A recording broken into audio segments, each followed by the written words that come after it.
a bit of confidence, and we've just kicked on from there. And I think, you know, it's a real credit to the boys, the work we're putting in behind the scenes, and the group of boys that we have, unreal group of boys. So I think that's helped us as well. I think that seems to be a recurring theme amongst all the teams in BUCS Super Rugby. Very player-led, you know, defined leadership groups dragging all the others up along. I know you've got a number of third years in your team. They'll be graduating this year, so this season must mean so much to the lads who've taken Cardiff into BUCS Super, but then also maintaining the position and the prestige of being here. Yeah, definitely. There's nothing quite like it. I think I've played quite a bit of rugby, but nothing has come close to this in terms of, you know, team sort of spirit and team togetherness. You know, you play with. I'm playing two of the boys today, Luke Waller and Alex Everett. This is my third year living with them, unfortunately for them. But, you know, these are the sort of bonds you create, and you don't get that in any other rugby club. I'm sure it's the same across all the other universities, but this is a pretty special group, and, you know, that is nothing quite like it. Well, there are the round of fixtures that we have on our hands today. Clearly, we're here in Exeter for 1st versus 8th, a massive, massive game that could determine the direction of the trophy. The trophy's down here with us. We're not looking to tempt fate, but could we be presenting it to Exeter later this afternoon? One of the teams chasing them hot is Bath. They host Loughborough at the STV at 6:30 this evening, whilst Durham host Cardiff Met. 5th versus 4th. As I said, that melee, so difficult to untangle at the moment, with teams beating each other left, right and centre. That's at 6:30 from Hollow, Drift and Hartbury.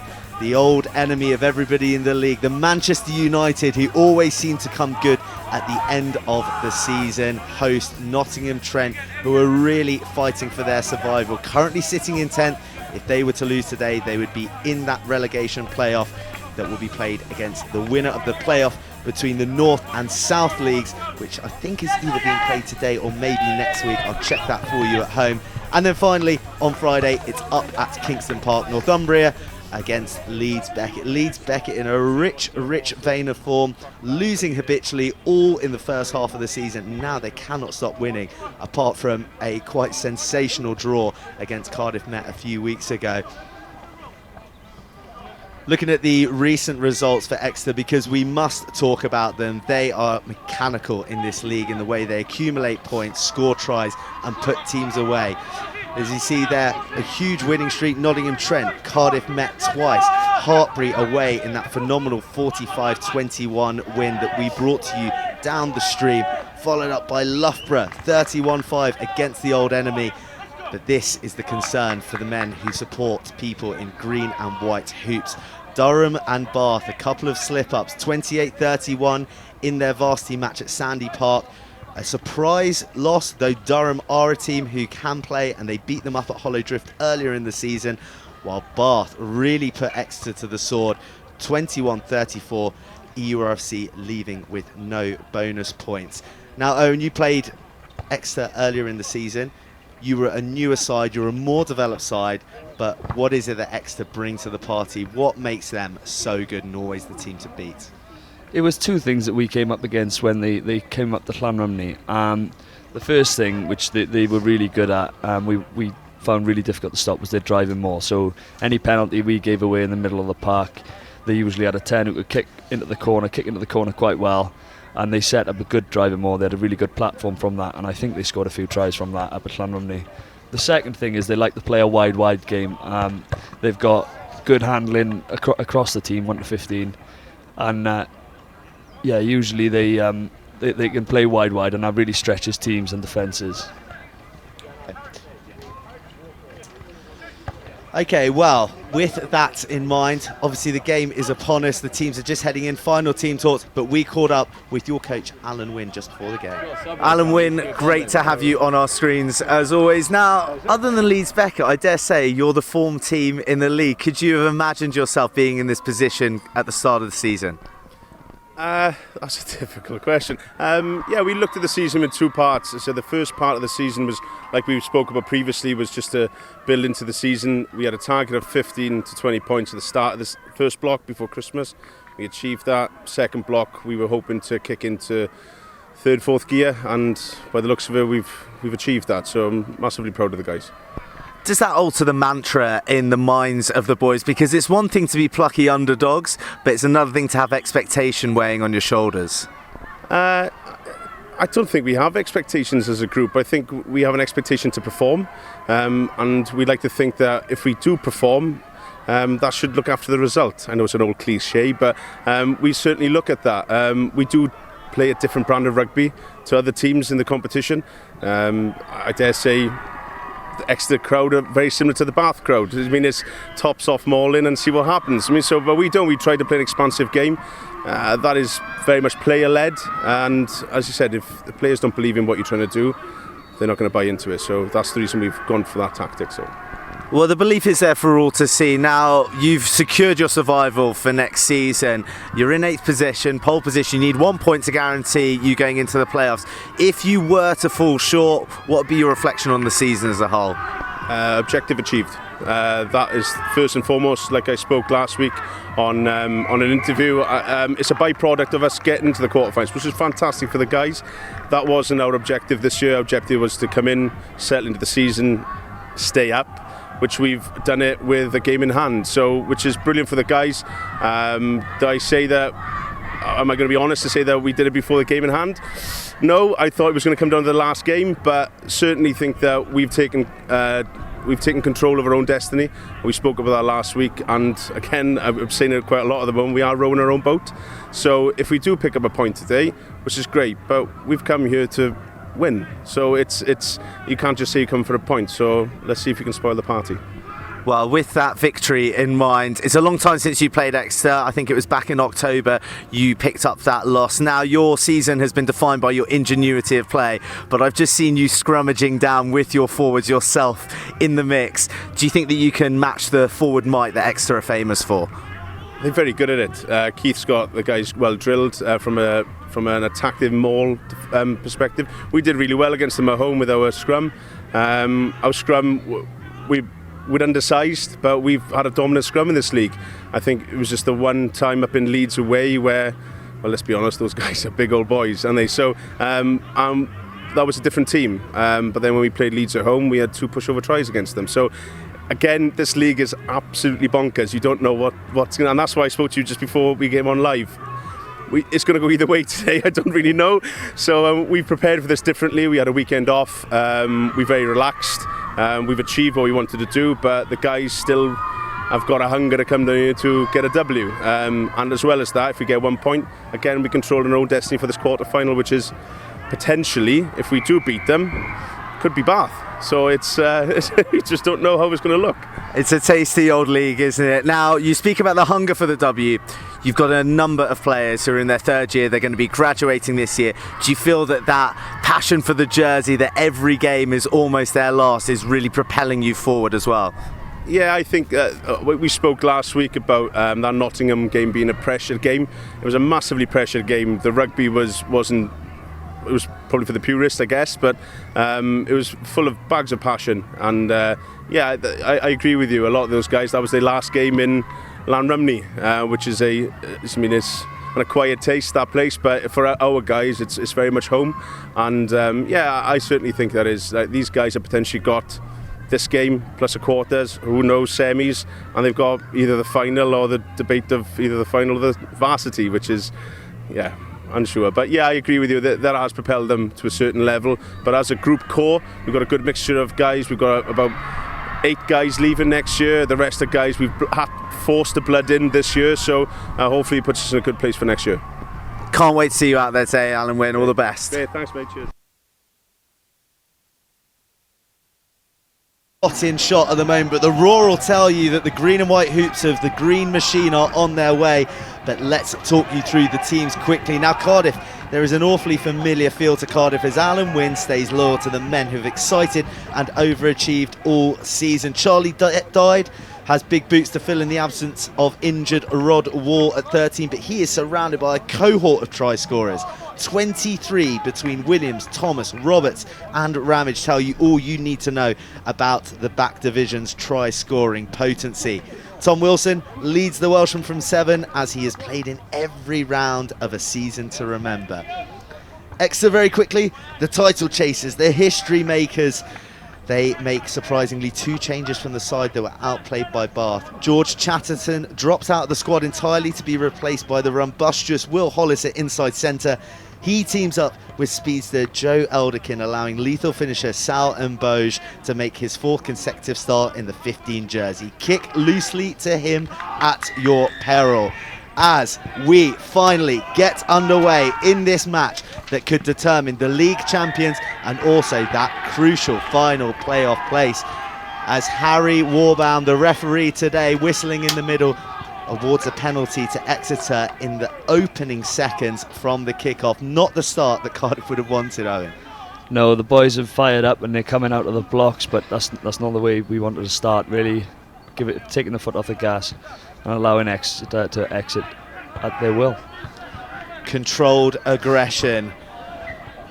Bellies in the furnace, heads in the freezer, I think the old-fashioned expression goes, as we see Sam Morley in shot there, the marksman kicker.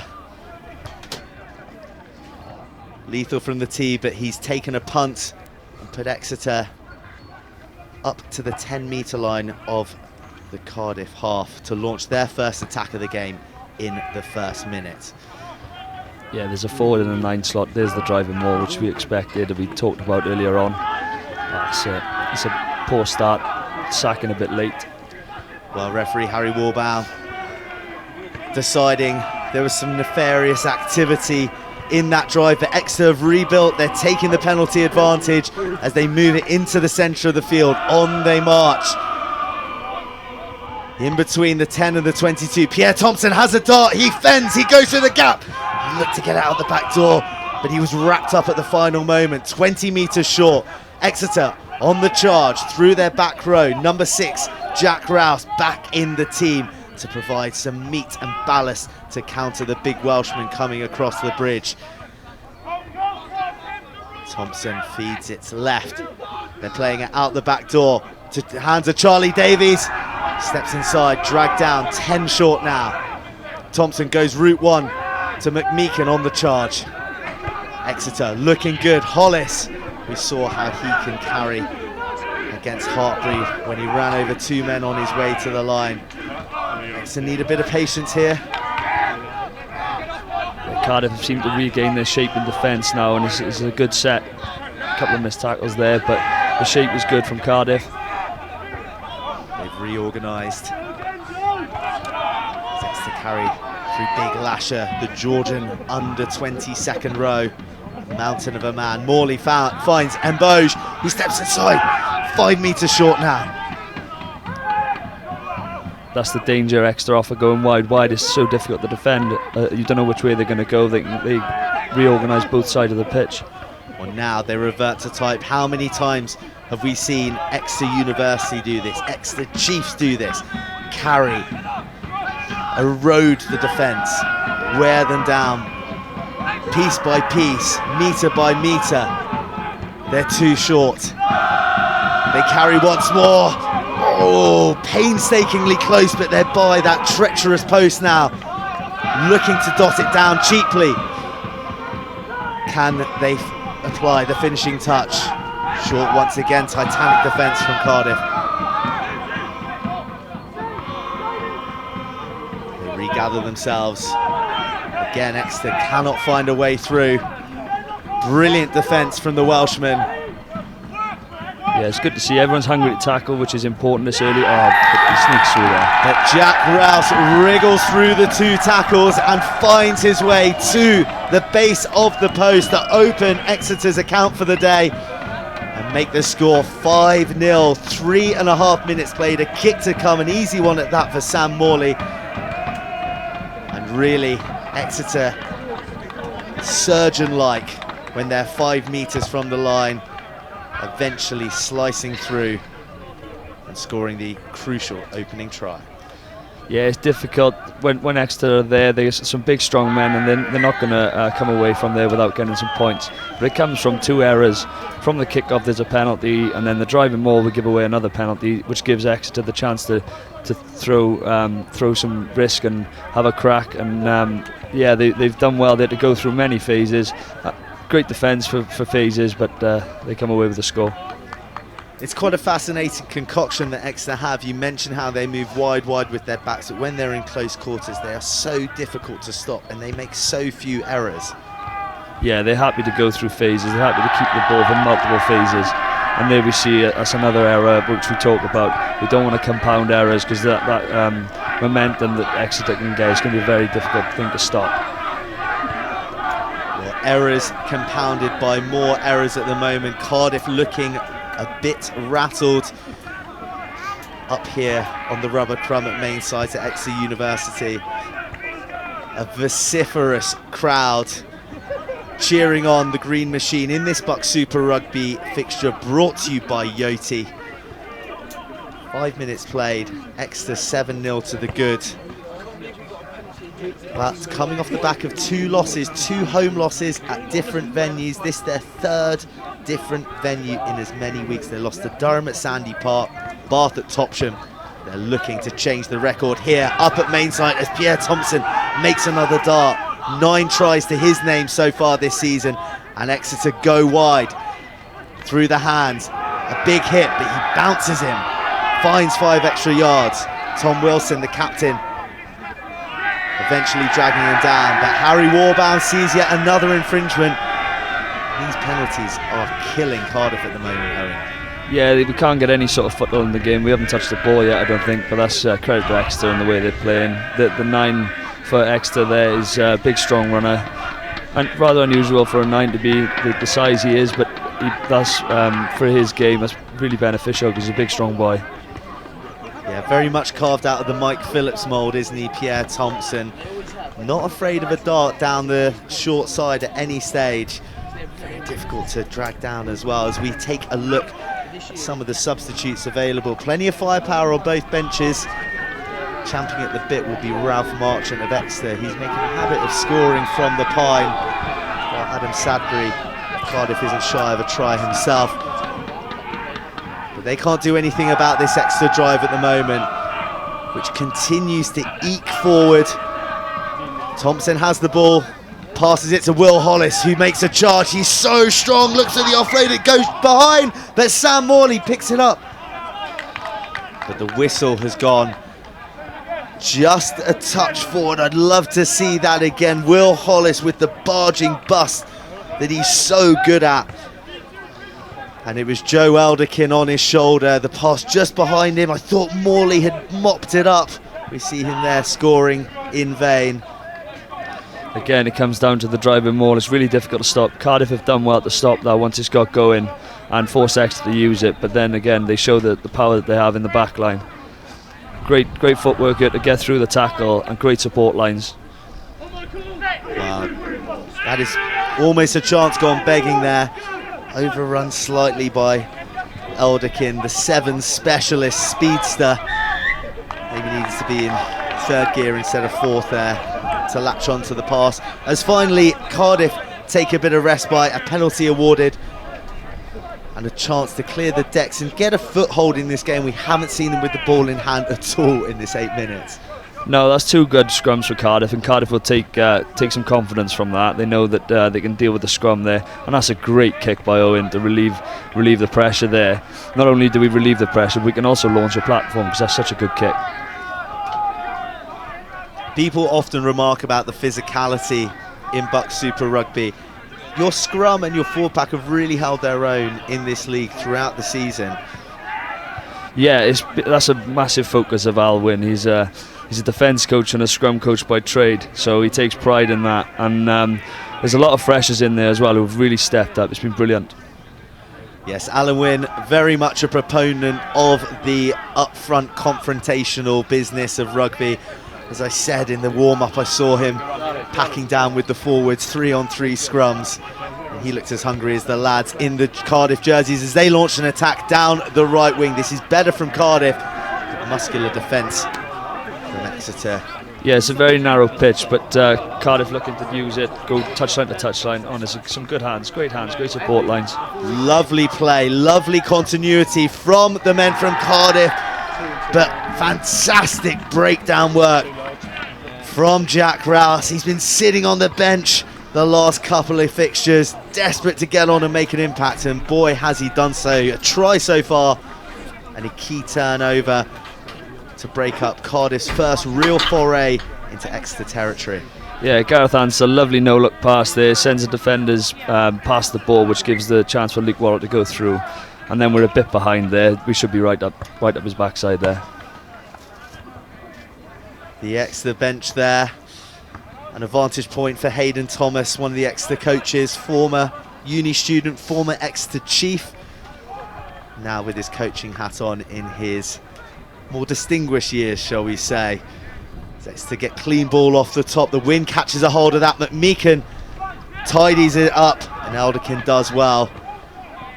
He struggles to roll away. It's slow ball for Exeter, so they go to Jack Capon this time. The economics student, not seen as much in an EURFC jersey as maybe they'd like, involved with the Bristol Bears. This is smart hands from Exeter. You mentioned it being a narrow pitch, but Exeter still finding the width time and time again. Big carry met with a massive tackle from Alex Everett. Yeah, he loves those collisions. He'll have people running at him all day. Salam Boj makes hard yards. But his support play come off their feet. So that's an escape for Cardiff. It is. It's a good defensive set. Cardiff look comfortable there. Exeter going wide, but Cardiff holding their shape really well. We talked about slowing the ball down of Exeter, and that's massive because we can sort our shape out there. But Exeter managing to get some decent ball. Cardiff not panicking yet. Well, Owen Williams with another enormous clearance there. He's got a bazooka attached to that boot as he sends Cardiff up just shy of the Exeter 22 in this BUCS Super Rugby fixture brought to you by Yoti. Again, fresh platform for Cardiff to attack. We saw some of the deft hands and footwork that they have to offer, but we see their drive now. Exeter counter furiously. Yeah, Exeter done really well to stop that initially. Cardiff need to get that ball to the back and do well to do so. Here we go. Hugh Roberts charges through. Now out the back. That's nice hands. Stepped in from Marcus Ramage, the flyer, the Hong Kong international no less. His brother sitting on the bench, ready to join him at some stage, no doubt. Yeah, this is better from Cardiff. Back into their shape. Some good clean ball for Josh Oakley to play away. Back into this shape. Good defence from Exeter though. He met with a brick wall every time he carry. They do love their defence down here in Devon, but that's cute play. A grubber behind the defence, but Mboj cleans it up and sends a long reply down the field all the way into the dead ball area. If it keeps rolling, it's going to be a scrum all the way back, and that seems like cruel reward for a fine bit of play from Mboj. But that's the wind that we're contending with up here, and also the bounce in this 4G crumb. Yeah, I think so. James Davis, good option there. Exeter's brick wall defence, hard to break down. It's a good option, and the fullback for Exeter there has covered it really well. And it's a great kick, unfortunately, on a small pitch with a lot of wind. That's really unfortunate for Exeter, but a good platform for us to go again. Very much so. An attacking scrum for Cardiff. They want a penalty on their line from scrum time 5 minutes ago. We see some of the support behind the cages here. And a chance for your replacement, Josh Oakley, to do a bit of key decision making. What does Josh bring in your absence, Owen? Definitely, he's done really well as a fresher coming in. He's been a great on and off the pitch. He's a great boy, and he's really sharp around the fringes, really good hands. Good decision there to keep the ball in because the backs want to play, but it's a great scrum. That's good play from Josh. Well, penalty advantage, clear to see. They're going to roll the dice. They go with a big long ball over the top. What a pass. It's a 2-on-1 and so easy for George Thomas. That's the expansive play from Cardiff we've come to know and love. They had a free shot, rolled the dice, and they've come up trumps with a response to take the score to Exeter 7, Cardiff 5 with the conversion to come. Yeah, great that's what I mean about the decision from Josh. When you get the advantage, then that's when you can throw the dice. And James Davis, I don't know where that's come from. I don't know, just plucked that one out. But it's a great pass over the top. He knows where his players are. Great support and great finish. George Thomas knows how to score. Well, Charlie Dodd couldn't believe his luck. He didn't even know what to do. He had so much space and time, but he eventually gives it to George Thomas to register his 6th try of the campaign. As I said, 24 tries between the backs that were on show today. As we see Owen Williams try and judge the win, but he smears that one across the uprights. And they trail by 2. But looking good after just their first real attack in this game. Yeah, that's massive confidence booster for Cardiff. They haven't been in the game at all, really. But as soon as they get a platform, we've been pretty clinical all year when we get into the 22. So massive confidence boost. Well, you can't underestimate the level of skill required to execute that long pass from James Davies in the windy, blustery, swirling conditions we have up here on main site. To pull a pass out of the bag like that so accurately, still for Dyde to run onto. Eventually found George Thomas. Cardiff are here to play. I've come in for some heat for describing James Davies as a random play generator. Such is the invention that your team employs. We see Exeter looking to reply swiftly. Again wide in the left channel. They find Big Lasher with a carry. 1 try to his name. How he'd like to add to his account. Will Hollis.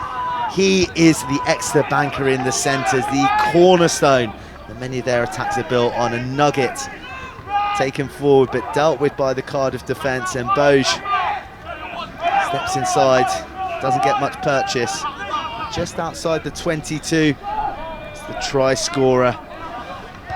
Rouse has a carry, he's won a penalty. Exeter's chance to roll the dice. Can they do something with the free shot? Charlie Davies on the outside, pops up to Mboge, who fights for a few more yards. 10 metres short.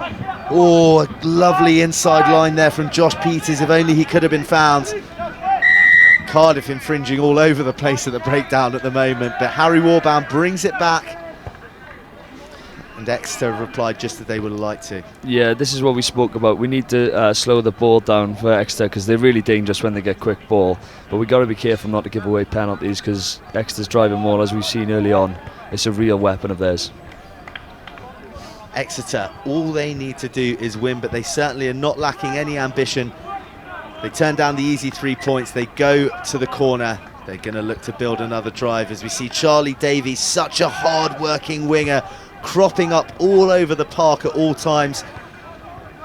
We've seen him trail the inside ball off the 10 multiple times this season to be rewarded with a try. Pops up there to give Exeter the chance to go to the corner to win the line out.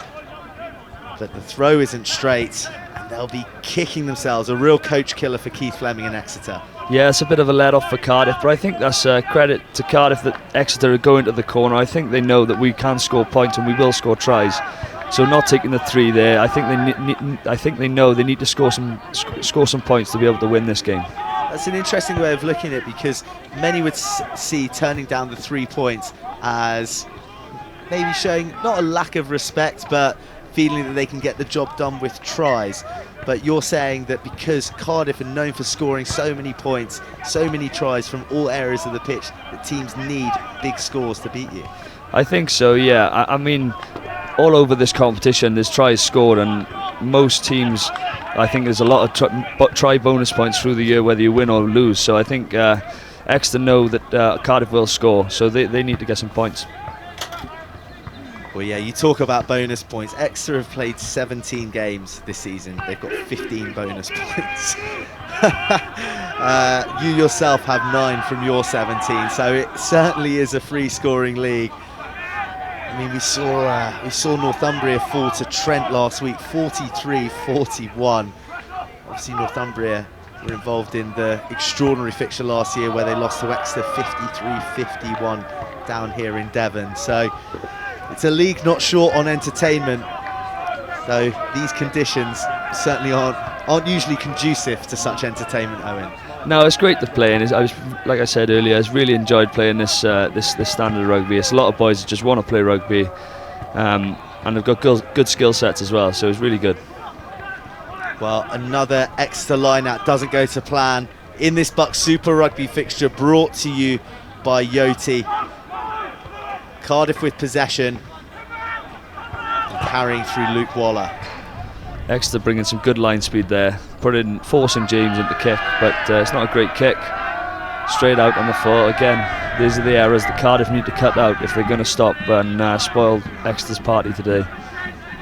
Bit of a panicked kick there from James Davies, but brought on, as you said, from the rapid line speed of the Exeter defence. They've got a line out that's under pressure at the moment. 2 throws that have gone awry consecutively. This is an important one for them. A trick play at the front makes it nice and easy for the thrower. Pierre Thompson feeding it wide, and Exeter now on the attack as Morley steps in out the back. He's forced out a little bit. Davies fly hacks through, and it's a knock on. But we'll come back to the advantage surely.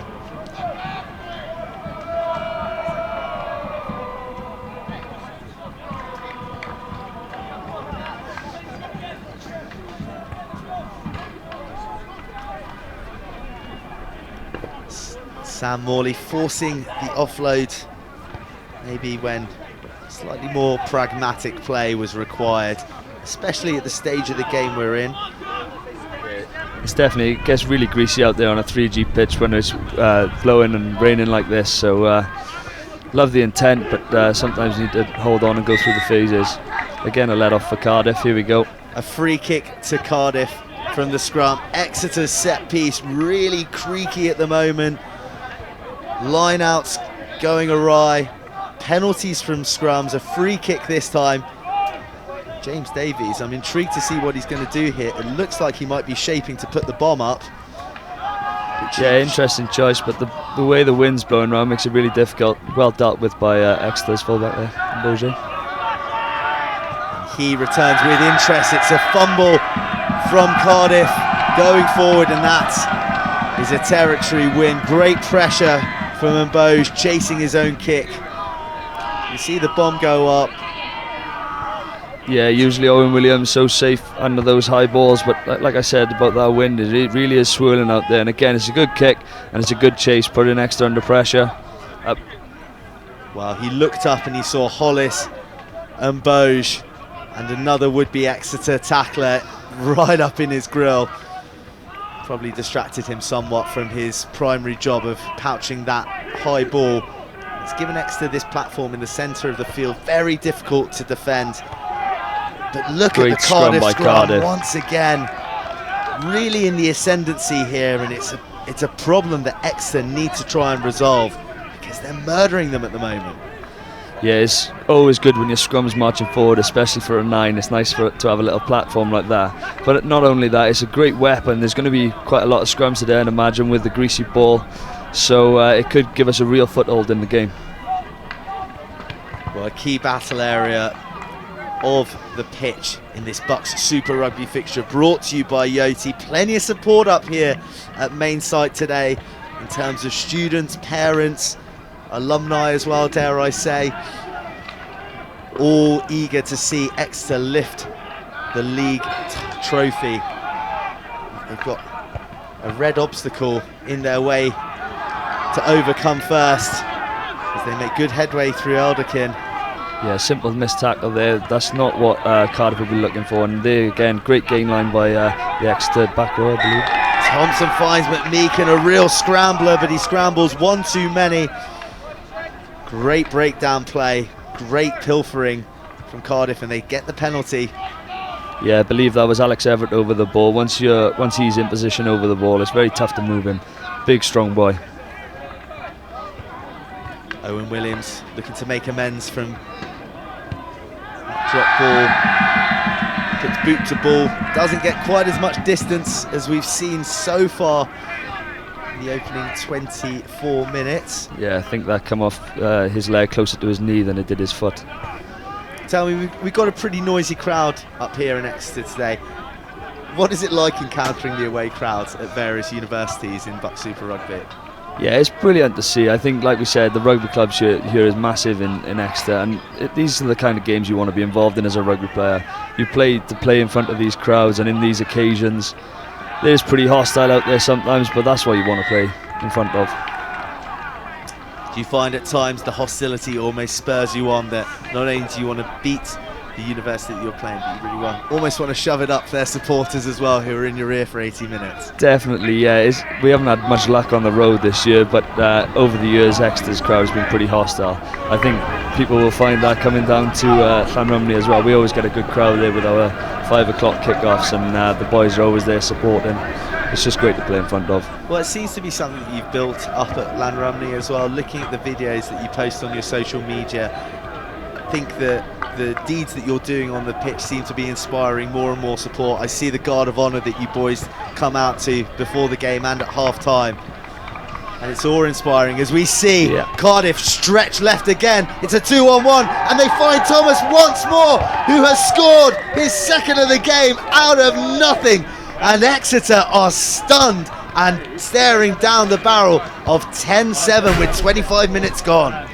Yeah, great play great call from from James. We worked on that. Our driving maul has been pretty potent this side of Christmas, and we set up for a dummy maul and we go at the back, and there's always an overlap if everyone does their job in the pitch. But Owen Williams, great play, holds on that ball just a little bit longer to fix the 15, sends George in for a nice bit of meat. Well, that was the key, wasn't it? Owen Williams holding on to it that second longer, putting out the big don't argue to the despairing Charlie Davies. Salim Boj was forced to bite in, and it left George Thomas unattended. The arch try scorer, taking his tally to 7 for the season. He's in a rich vein of form after 2 last week against Loughborough. Yeah, definitely. He loves scoring tries. He's just come back. He's been invited in to train with the Wales 7 squad. Unfortunately, he took a bit of a knock, so didn't make the tour. But it's great to have him back with us. He's very, very sharp. Owen Williams shapes up for a carbon copy conversion. This time learning his lessons by secting the poles. And it is Exeter University 7, Cardiff 12, as we see a replay of these smart hands. Yeah, that dummy maul drags in a lot of Exeter boys, and then it's backs on backs, and it's great timing, great release, great passing. It's all there. And that there, he's held on. He's very deceptively strong. He's only a skinny lad, is Owen, but he's done well to hold off the big 14 there of Exeter. Well, silky precision hands made George Thomas's second a stroll through. Exeter have got questions to answer at the moment, and they start by muscling Cardiff into touch. A line out in between the 10 and the 22. This line out that's been under pressure. They went to the front of Pierre Thompson in a training park cancel earlier. We've got a perfect shot of whether this dart will be true. And that is lovely from Exeter, just what the doctor ordered. And a penalty as well. Yeah, not quite sure what's going on at line-out time, but there's a lot of penalties and not a lot of clean ball to play off. Once again, Exeter plump for the corner through Sam Morley, who's been dead-eye all season from the tee, working with the likes of Tony App, Stu Allred, Dave Allred at the School of Kicking, perfecting his kicking craft. It's Exeter 10 metres shy of the Cardiff line. They take the line out, maybe on the margin of straight, but this is where they want to be. Good initial attempt of stopping that maul, and they do really well to bring it down and split it off. Cardiff defend the first wave as they go to Hollis, who's really been a handful in this first half hour. Yeah, Hugh Roberts won't be happy with the way he's tackled him there. He's gone low, but a big strong carry there. Bounces back to make the next one though. Jack Rouse, he's next to carry. Names that we keep on repeating: Hollis, Rouse, real Exeter men. They're the people that URFC will be looking for as they look to overturn this deficit. They're staring down at the moment. They move 5 metres short. I've seen this movie before, Owen. This is I where know Exeter how it dangerous. ends. Yeah, we'll do well to stop them from here, but the boys will give everything. They'll put their bodies on the line from here. James Davis in at the ruck chain, tell him to get out of there. He's not a team to tackle. It's such an exhausting, suffocating method of assault. Sucking in numbers, tight around that breakdown. To continue. It's in Rouse's hands. He looks to carry again, held short. They're 1 metre out. Who's next? Gosling, the hooker. He can't get across. McMeekan now. Such a powerful young man. Heroic defence here. How long can they hold? How long can they hold? Is this sapping assault going to free up space out wide? But Exeter insist on going short, and they finally muscle across. They hovered and then finally dotted the ball down. It looks like it might be Rouse again for another. We'll find out on the replay. Exeter absolutely lethal from 10 metres out. They pummel and pummel the Cardiff line, and eventually, with the help of 3 men on the try scorer's back, number 4, Paul Schroeter, gets across for his 4th try of the campaign. And a really important one in terms of resettling Exeter, getting them back into this game. Yeah, difficult to stop there. He does well to hold his feet, survives the initial contact, and the support from his 2 buddies either side pushes him over the line. Good finish. Sam Morley with the chance to put Exeter into the lead, which he duly does, to the roars of the EURC faithful. As we see another replay of Exeter's 2nd try. This could be a replay of 50 of their tries this season. They are so good at converting from that range in BUCS Super Rugby, brought to you by Yoti. 14-12 the score, 2 tries apiece.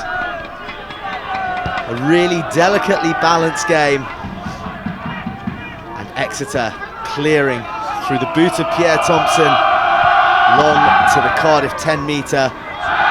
A rogue pass, Davies cleans up,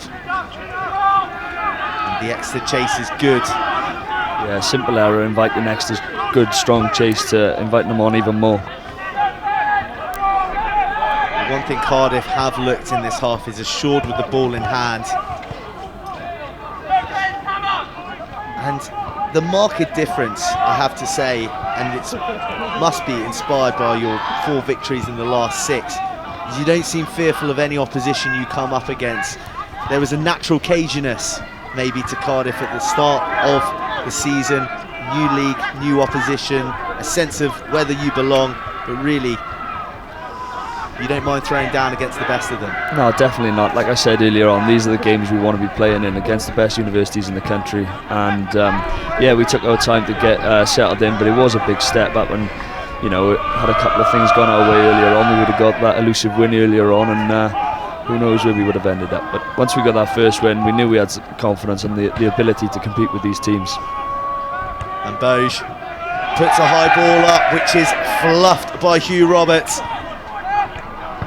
He does well to recover. James Davies this time putting boot to ball. Exeter filling the backfield. Yeah, some lazy work from the Cardiff defence there. Should be escorted, and they're getting overtaken in the chase, which is not good to see. Elderkin, another name that is on our lips with regularity in this half, doing the defensive work, the grunt work. We've seen his flight of foot with the ball in hand. He's really stepping up with hungry chasing, invariably snagging the catcher when the ball is sent into the sky. Cardiff keeping it narrow, keeping it tight, direct. Yeah, good composed play from Josh Oakley there, setting up for the exit. 34 minutes gone in this first half of BUCS Super Rugby, brought to you by Yoti. The game finally poised. And a potentially influential period as we approach half-time. That substitute, Matt Johnson. A great tackle by George Thomas. He's done that time and time again this year. Questionable pass. I thought it was a bit forward, but play on, says the ref.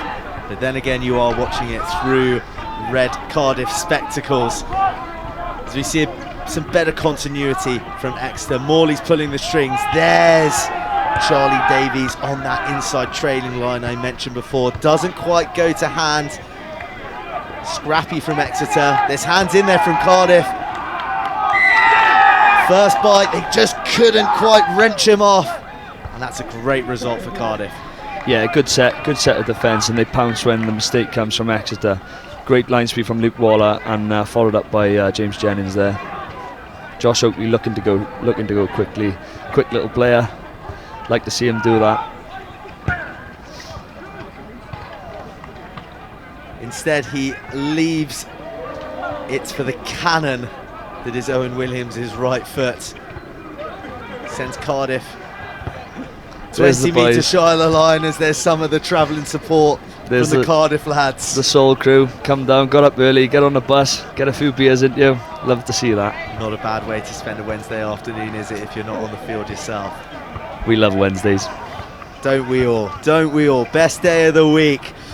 And Cardiff looking to make it an even better one in this opening 40 minutes. They've built well and they've broken away. Exeter are short of numbers as the ball smuggled into James Jennings' hands, the man who won the turnover that gave Cardiff the opportunity to kick deep into Exeter territory as they continue to rumble on, but they've lost the ball. Although the referee spotted an infringement, maybe Johnson's hand knocking it down. Hands again, Davies delays the pass. Beautiful stuff from the 10. And Exeter clamber onto the ball, but the referee is taking the ball back. That delayed pass was sumptuous. Exeter did well to stop the unrushing attack. Yeah, as much as James quite often gets ripped into by the boys for not liking to tackle, he doesn't mind getting hit if he takes the ball to the line, which he quite often does. 10s aren't there to tackle, that's what the 7's for. Definitely not.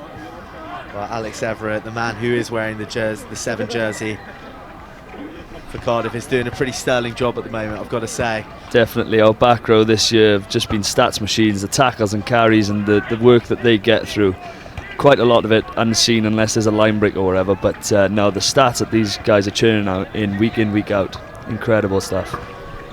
But also the resilience as well. Tom Wilson is playing in his 18th game in a row. He hasn't mixed a fixture for you all season.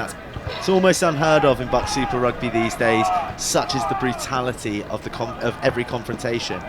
Yeah, and that's not due to him shying out of any collisions. He'll collide with anyone. He loves a contact area, and he'll tell you about it as well. You often hear him shouting bang as he's tackling someone. Well, Cardiff have fluffed their lines. They had an opportunity to take the lead going into half-time in this BUCS Super Rugby fixture brought to you by Yoti.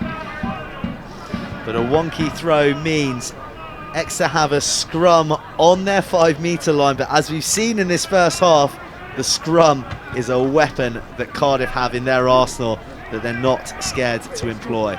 No, definitely not. That's a let-off for Exeter there. We had a let-off earlier with Exeter throwing one knot straight, but massive opportunity here for Ed Thompson and Freddie Barnes to get through. I think the props are the only ones at scrummage, aren't they? I think the second rows might have something to say about that as well. Certainly back rows like to pretend that they add a bit of weight and ballast to it. But the Cardiff scrum is functioning so well. Exeter get it out quickly. They give it to Hollis. What a banker ball they have in the middle in the shape of Will Hollis. Always takes yards from the opposition. 2 men dragging him down this time. Yeah, that's massive for Exeter. The scrum is on wheels a bit there, and for him to be able to carry and get over the gain line, not only over the tackle line but over the gain line, just gives a platform for Exeter to exit off. As you said, the Exeter scrum on roller skates going backwards at the moment. Thompson and Hollis conspiring to keep them in the lead. The as Thompson puts a terrific boxed clearance into touch on the halfway line, and that is a way to relieve pressure.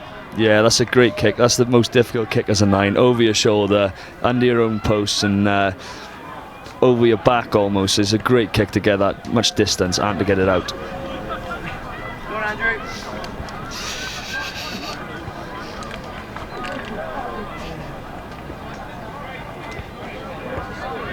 It's not just standing room only, it is climb a pole and view from the top only. Look at that man in the background. Such is the fervour around this game.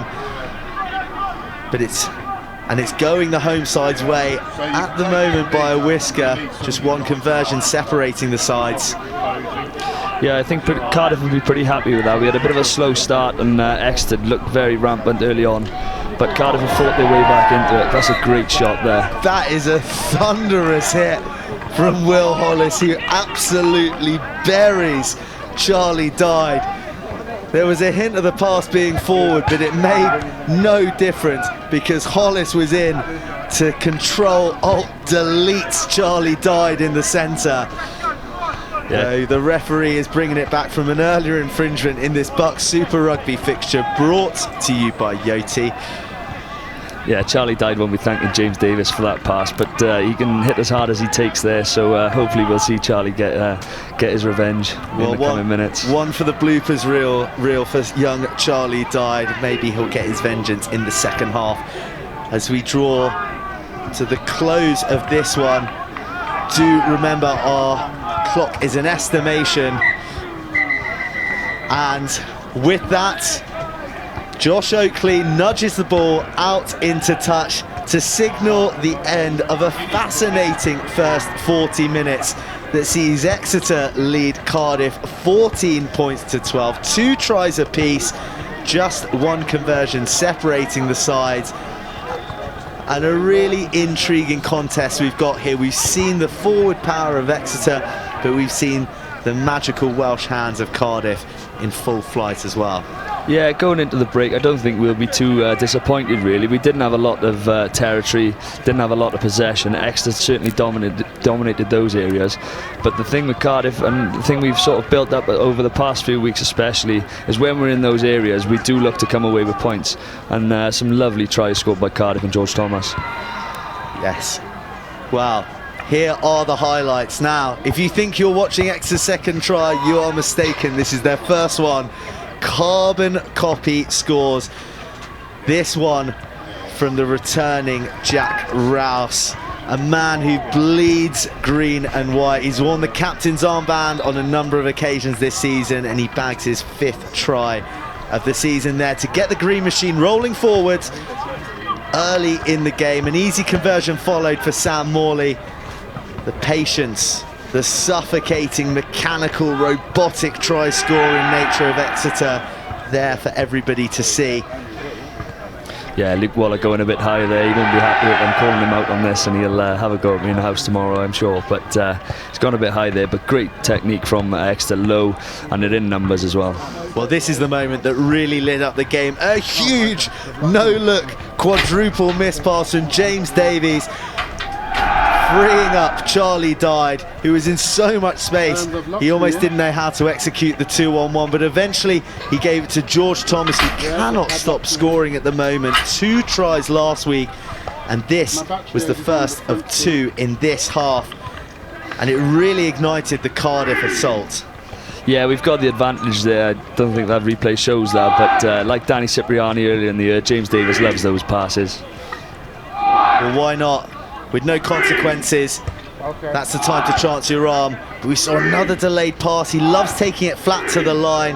Crisp, precise hands from the Cardiff boys. And again, Thomas, not a fingerprint laid on him as he careered across the line to take Cardiff into the lead. Yeah, Owen Williams, the unsung hero there. James Davis taking it to the line. I think he had a bump for his troubles, but great delayed pass by Owen Williams. Well, the conversion was good that time, and Cardiff led 12 points to 7 before Exeter got their revenge. Only moments later, it was a hasty response and one that Exeter needed. Yeah, definitely. Like you said, a carbon copy, and that's the issue that Cardiff have. We can't be giving away penalties or making errors in the middle of the park, because Exeter is so dangerous when they get into the 22, especially these big lads all queuing up. They all know exactly what they're doing, all on the same page. Good try. That would prove to be the final scoring of a tense half, at times error-laden, but by and large a really entertaining one that sees Exeter leading 14 points to 12.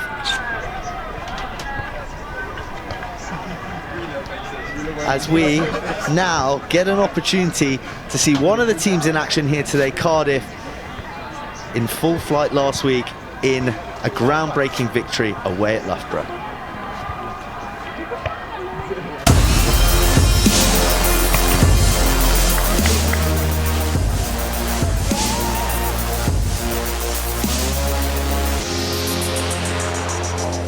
And a great platform is Alex Everett.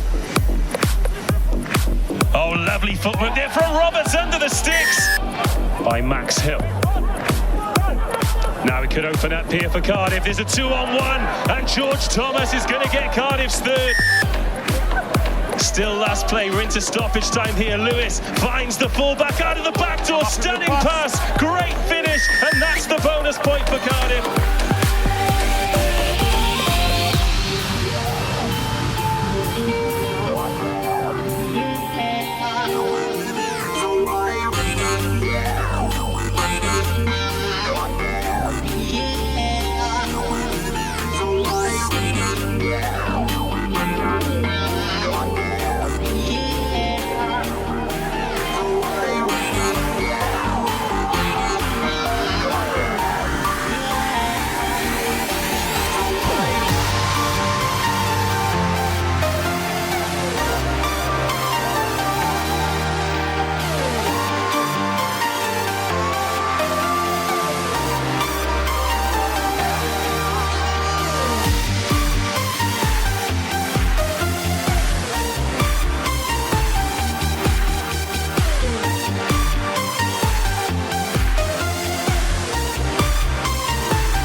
So there you are, your try-lights of last week, and a carbon copy again of George Thomas scoring in the left corner, fed by Owen Williams. But what a try from Bath in that really well, maybe not so surprising. Maybe we're doing Bath a discredit. They're a very good team. They've blown hot and cold at various stages in the season, but that was the double over Exeter, which not many sides get an opportunity to say. They denied them bonus points, but that try from Ed Rimmer, length of the field, try of the season. What do you reckon, Owen? Oh, there's been some great tries this year, but that's definitely up there. Great support lines, great hands, composure as well. You've got to feel for the Exeter lad who's tracked all that way, made the tackle, and the Niners reached out for Bath and scored, dotted it down. But great try. Well, that extraordinary cocktail of results that we have on your screen right there has given us this day of extraordinary permutations. I mean, they are so varied, so fluid, so complex. You need a scientific calculator and probably a degree in tabular statistics to decode the drama. But for Exeter and Cardiff today, the formula is simple. I've said it already. A win for Exeter sees them lift the trophy, and any point for Cardiff bags them the final playoff berth. Anything less for either team, and their fate is no longer in their hands. We take a look at the table here right now. You're going to have to bear with me, and I'll talk you through the top. Now, if Exeter win the league is theirs. If Exeter lose with 2 bonus points, Bath cannot win the league. If they lose with no bonus points, it opens the door for Hartpury and Bath. Exeter, Bath and Hartpury can mathematically all end on level points. Now you're going to have to stick with me for the last bit. the teams are determined by virtue of their head-to-head. So if Bath end the season level with Exeter, they will win the league. If Bath end the season level with Hartpury, then they will win the league. If Hartpury end the season level with Exeter and Bath have less points, then Hartpury win the league. Are you with me, Owen? Oh, it's all a bit of a guessing game at the moment, and especially the way this league's been. I think most teams have been able to show that they can beat any team. So Hartpury going to Nottingham Trent twice on the bounce, it's not guaranteed that they're going to come away with 10 points either. Well, looking further down the table and 8th place, which is where your concerns lie, 1 bonus point guarantees Cardiff 8th place.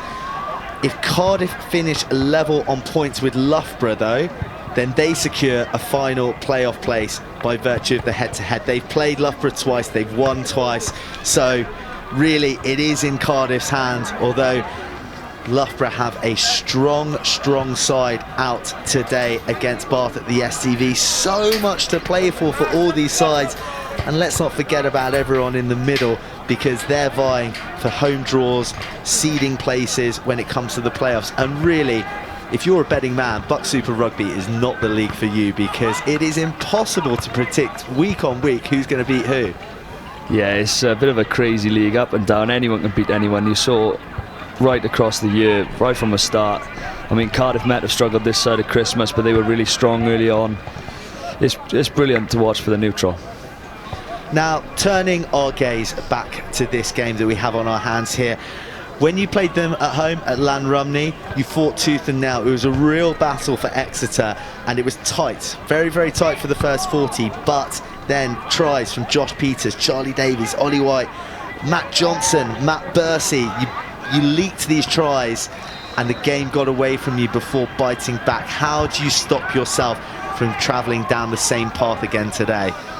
That's the question we've been asking ourselves all year, really. I think coming out of the start of the second half has been a real killer for our season. I think we were lucky last week to get away with it, but that's not the only week where we started poorly in the second half and then left ourselves too much to do. This next 10 minutes is absolutely massive for Cardiff. Absolutely massive for Cardiff indeed. So we talked you through the complexities of how the table can end up. But the real thing is, Cardiff, you've got 2 tries. If you get 2 more, that's it. You're done. You're in 8th place in the playoffs. And you're playing the first ranked team away, which could be Exeter. But we don't know who's going to win this game yet, do we? No, not at all. We've come down here. We haven't come down here to get a point and just settle with that. We're coming down here to make a statement and give us some momentum going into the playoffs. We know we're going to have to play the championship winner, so we really need some momentum if we're going to progress in this league. Well, hold on to your hats at home, ladies and gentlemen. It's BUCS Super Rugby, brought to you by Yoti, and this next 40 minutes is going to be a key cog in deciding where the title goes, who is in the playoffs, and who is going down into the relegation zone. 40 minutes to play, memories and history to be made, as Sam Morley sends it long into the heart of the Cardiff 22. And a charge down early from Pierre Thompson. The ball's gone loose. Cardiff mop up the mess. Gareth Ansell falling on the bomb. Yeah, not a great start from Cardiff. Great pressure from the Exeter chase. And that's a good relieving kick from Josh Oakley. Has it gone out? Yeah, it's a great kick from Josh Oakley. Well, we spoke about Cardiff needing to start this second half well. Last week, they scored 26 points against Loughborough. They didn't score 1 single point in the second half. And that was almost a nightmare start for the men in black and red. Exeter, they've started with a spring in their step. McMeekan, a little powerhouse. Thompson, a trademark snipe, bustling people off, swatting them like flies.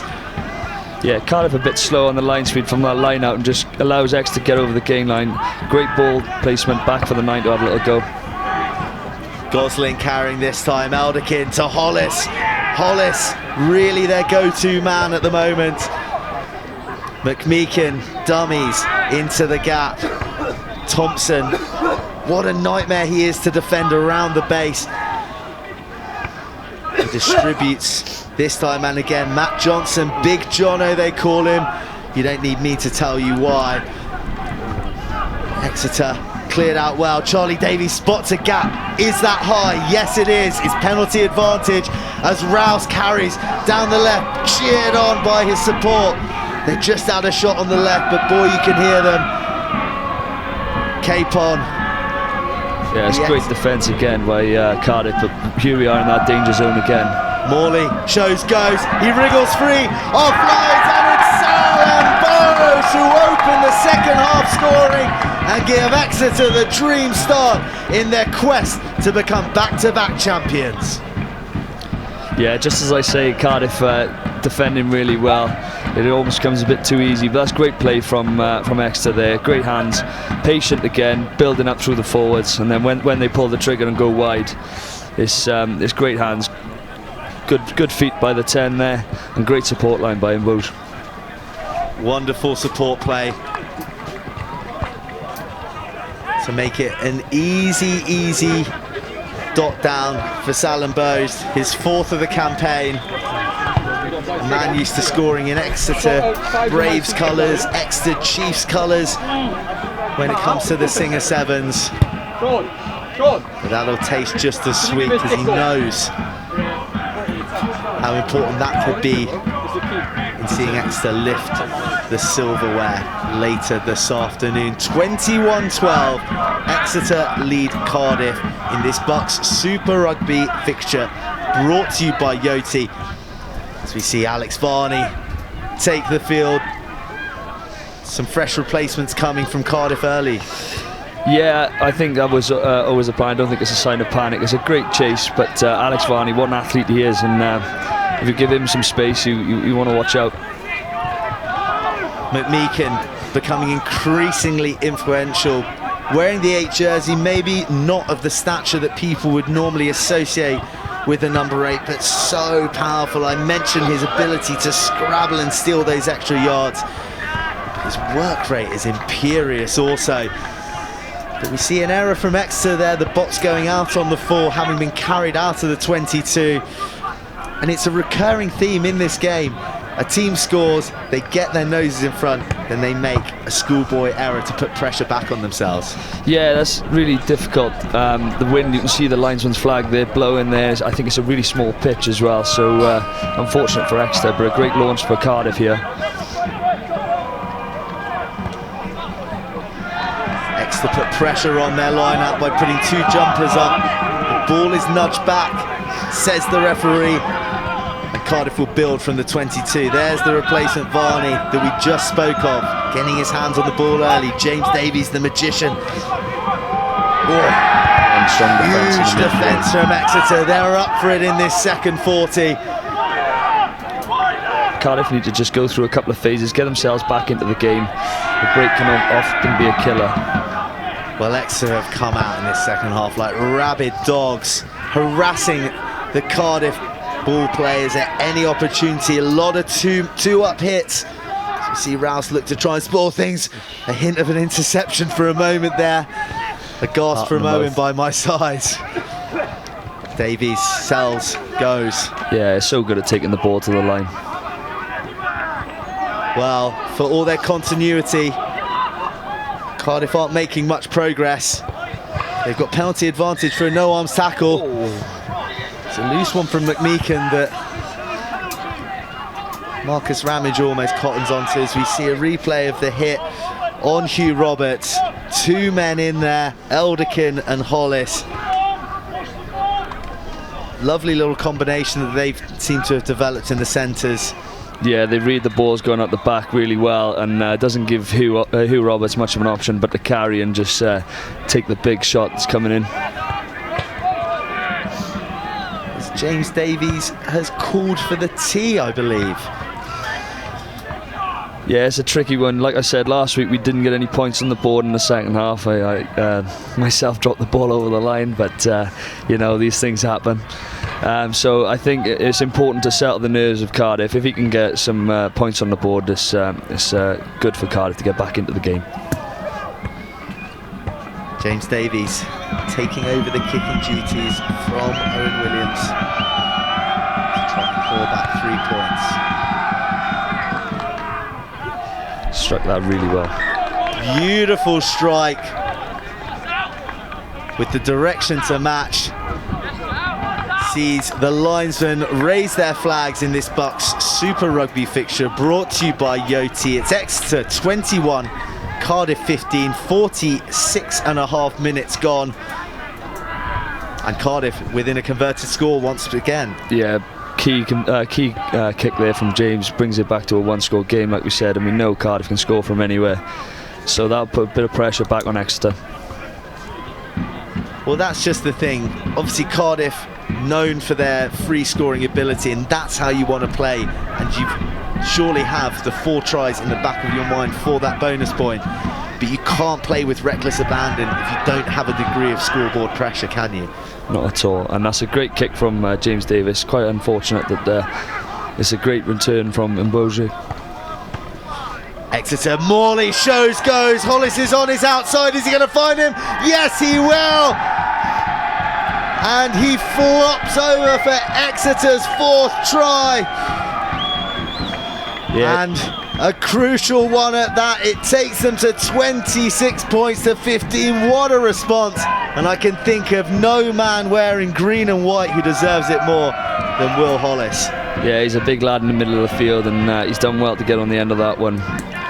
Unfortunate for Cardiff, we've talked about that. We haven't exited well after we've scored. I thought it was a decent kick, but the chase, we seem to switch off here, and it's all a bit easy, really. But credit to Exeter, they take their chances. The 10 spots his gap, and he's through. Well, it really opened up in the middle there for Morley. He didn't need a second invitation. Hollis in support. Easy 2-on-1. Bonus point in the bag for the Green Machine. And Morley looking to add to his 100% kicking record so far in this game.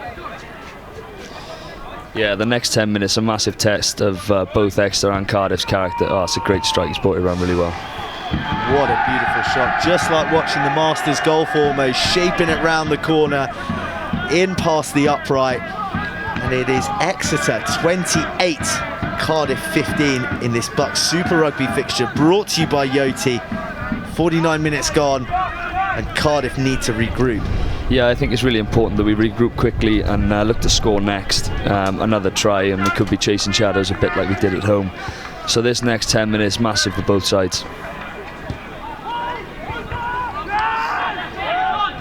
They send it long, and Thompson replies high into this sun. It's becoming an increasing feature in the game. Knock on from Thompson, who chased his own kick.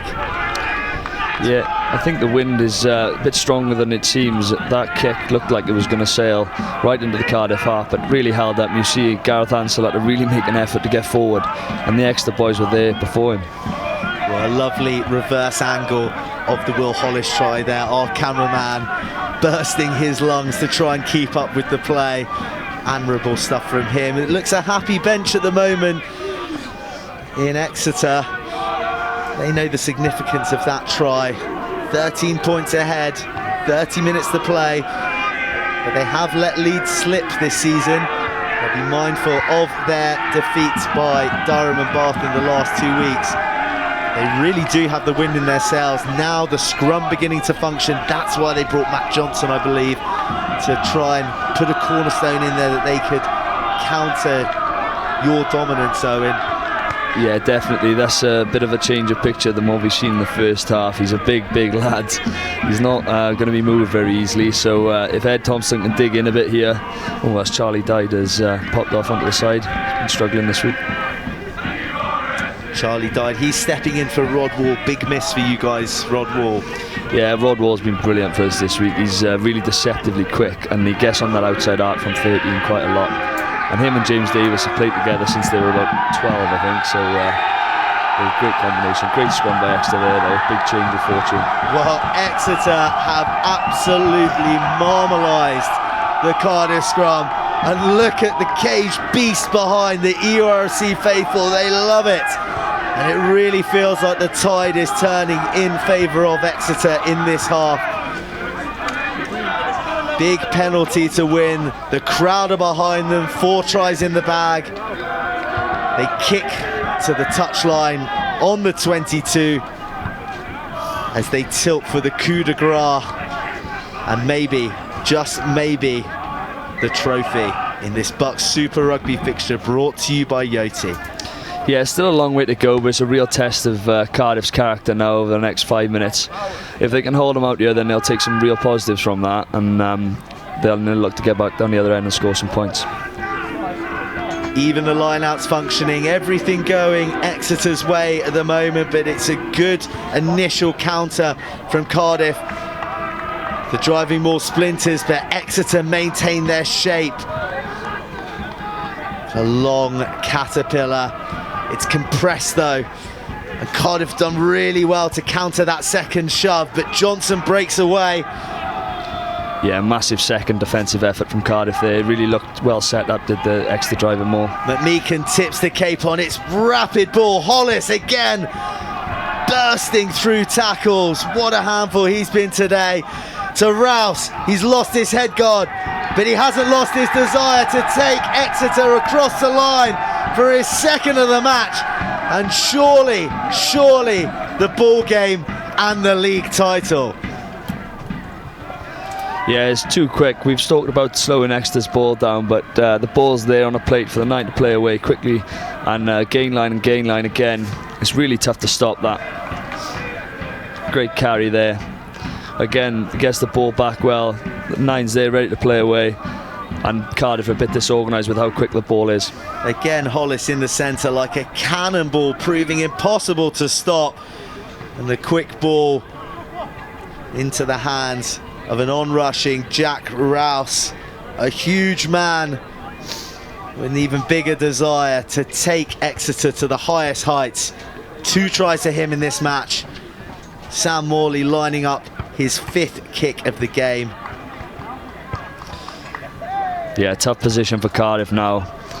We know there's a big hill in front of us, but there's still 25 plus minutes left in the game, and we have finished quite strongly, especially when we've been behind in previous fixtures. So hopefully we'll see some more running rugby from Cardiff. Another great kick. Morley, sublime from the tee once more. As we take a look at the replay. Hollis, 2 men on him, sucking in the defence before Thompson finds Rouse. He had only one thing on his mind, and that was the whitewash. Big celebrations from Exeter, feel that try was important to them. It takes them to 20 points clear at the moment. Johnson's a late arrival to that ruck. He's had a big impact, he's carried well. He's been difficult in the tight, and of course the scrum is now on top. But 25 minutes for Cardiff, only 20 points to come. Yeah, great play from Owen Williams. He's really calm there at the back. Into a kicking battle now. It's a long kick, 22 to 22. Exeter will be happy to march to this beat. That ball's taken a big bounce again. Exeter have come a cropper to that before. It's going to be a scrum back just beyond the halfway line. As we see a replay of the quick kickoff from Cardiff. He really is a box of tricks, James Davies, isn't he? Yeah, he works really hard behind the scenes. He's looking at everything. He loves playing, running rugby, doesn't like the wind and the rain, but on a dry pitch this really suits him now, so hopefully we'll see more of that, and a couple more tries, hopefully, fingers crossed. Is he playing for the wrong university at the wrong ground if he doesn't like wind and rain, Owen? Well, maybe, but we've scored some great tries out at Llanrumney. This it's not a perfect track, but it's our perfect track, and we've made it our home. Yeah, I think Alan Wynne described it as an acquired taste in his pre-match interview. Yeah, it's brilliant. You see the boys getting off the away bus and they're looking around, and that's great for us, already in their heads. That really is a feature. I know I mentioned about the supporters and the hostility that you sometimes get from the touchline, but that's something that really is a feature of the university game, going to nasty places that you don't really want to be. You know, maybe in a rundown changing room on a slightly boggy pitch. a Larry touchline. You don't see that in other forms of the game so much as it's gone more professional. There's a bit of romance, I guess, to BUCS Super Rugby. Yeah, I think so. It's brilliant. The boys have been brilliant, turned out, wind, rain or shine, and it's really good to play in front of. I'm not sure how it is for the opposition, but that's the type of place we want to make it difficult to come to. And as we've shown, if you win your home games, you're in with a good shout to staying up in our case. Yeah, I'd say that in Premiership professional rugby, people aren't as passionate about their teams, whereas it really is tribal at university level. We see a range of fumbles and knock-ons in that passage. Yeah, knocked on in the tackle, I think. Great pressure though on Davies from Thompson. He's been influential in the game. Charlie Davies just couldn't quite grab it. It was bobbling around. It's kind of like a hungry hippo trying to get a hold of it, but couldn't quite pounce it. Yeah, it's great line speed from the 9. As we said, James really likes to take it to the line, but as the 9 there for Exeter, Dan Thompson, really cut down his space and made a difficult decision for James to make. As we see Keith Fleming there, the mastermind of the University of Exeter rugby programme. They've got nearly 10 teams, nearly 250 boys in the club. He oversees every single team. I'm led to believe he has on his wall a picture of every player in the club for when it comes to team selection and knowing all the boys, and is really developing a dynasty here. Yeah, I'm not saying it is a foregone conclusion, but it's certainly leaning towards that this could be Exeter's second title in a row, and Keith Fleming, at the forefront of that. Yeah, credit. People come to Exeter because of their rugby credentials and their reputation they've built up over the years. So credit to what he's built up here. Well, we're stopping for an injury at the moment. Will Hollis, a man who's certainly impressed me with his uncompromising style of attack. It's led him to one try, but his influences have certainly been platforms. Yeah, a lot of unseen work. He doesn't get all the credit scoring all the try, but it's really difficult to defend against when you're going backwards and he's getting gain line after gain line. Very true. So 57 minutes gone in this BUCS Super Rugby fixture, brought to you by Yoti. Exeter leading 35 points to 15. As it stands, they will be crowned BSR League Champions 2019. All they needed was a win. At the moment they've got a bonus point and a winning position. Can they close it out as Cardiff go on the attack? With 22 minutes remaining, 20 points in arrears. We've seen a never say die attitude from the Welshmen all season, so let's see what they can produce. But the Exeter line speed is rapid. Yeah, there's no sign of Exeter taking their foot off the gas. I think they know what's on the line, and they know the danger that we present, so they're not going to start celebrating too early, even if the crowd do.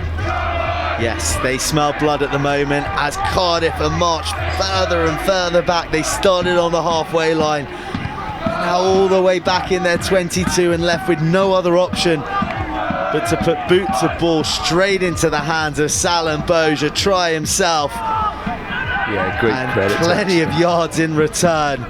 Exeter enjoying themselves at the moment. Thompson looks for one of his front row forwards. He finds Hollis back on his feet and back busting tackles. Yeah, unfortunate for Exeter there. Oh, it looked like he knocked that forward, but the ref seems to have not seen that one. Another big carry from Paul Schroeter. Yeah, some big collisions in this game. Big defence meeting big boys in attack. Huge men in this league. There was a Freshers first 15 game on just before this match, Exeter against Glasgow in the semi-final of the Cup. Glasgow coming down and taking the victory. What a win for them. But looking at these Freshies, these 18-year-olds, man, mountains. Yeah, the boys are getting bigger and bigger, and that's just the way the game's going. And it's a credit that the boys can look after themselves in such a way and still play such a high-paced game. Well, the ball's broken loose to the try scorer. George Thomas has already got 2 for his name. He's dragged down at the final moment when the hat-trick beckoned. They need to stay composed, not panic. Cardiff have still got a chance as Exeter regroup. They move the ball right, stepped out of the line by Jack Rouse. It's a knock-on in the tackle. A timely intervention from Rouse. They got outside him. There was opportunity for Marcus Ramage, the speedster, who was lurking on the right flank. Yeah, great defensive set by Cardiff, and they come up with rewards with a turnover. George looking so sharp there, marshalled well. Well, a wonderful tackle from Sam Morley, who was right place, right time, as George Thomas seeked out his hat-trick. And an avenue back into the game. We see Rouse pick the ball. Nice intervention, knock on from him in the tackle. And a Cardiff scrum, which 20 minutes ago would have been good news, but at the moment they're the ones on roller skates. Yeah, I think the last scrum we'd settled down a bit, but big pressure coming up from the Exeter front row.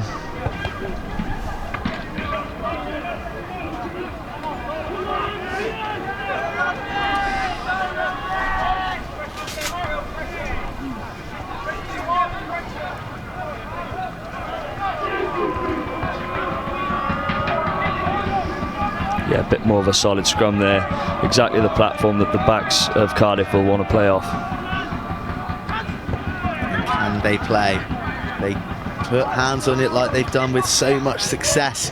But then boot to ball, some territory for a change.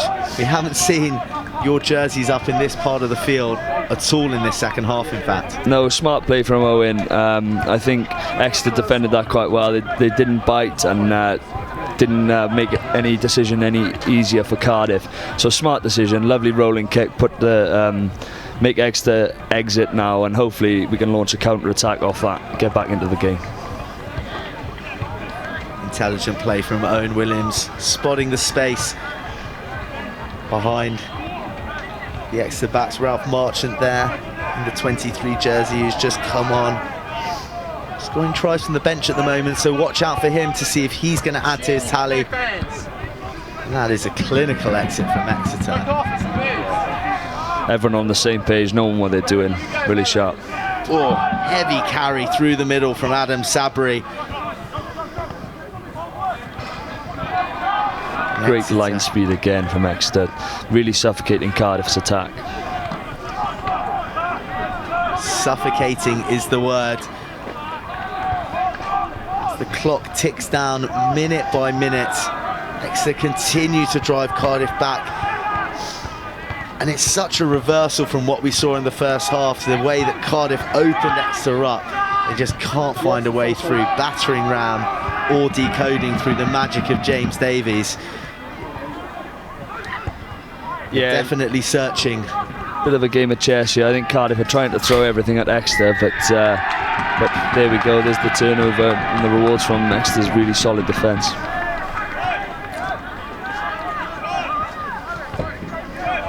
Difficult when you're being met by two would-be defenders rather, flying at you high and low every time you get the ball to get any sort of go forward. The pack has to work harder because they're coming back round to try and secure the ball. The ball becomes slower, the yards become harder, and eventually penalties come for that defending team. Exeter really, really on top at the moment.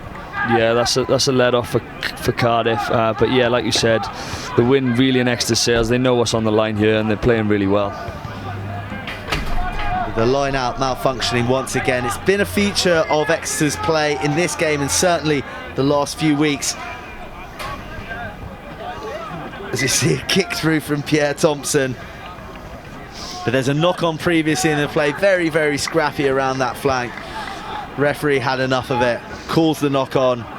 Yeah, I think back for a reset. I think that will suit Exeter. They're happy to run the clock down now. It's a big old hill for Cardiff to climb.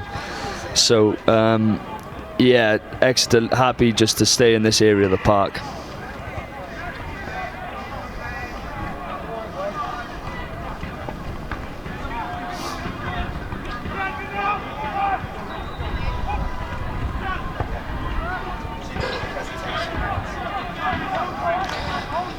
strong carry there from Alex Everett, met by solid defence again.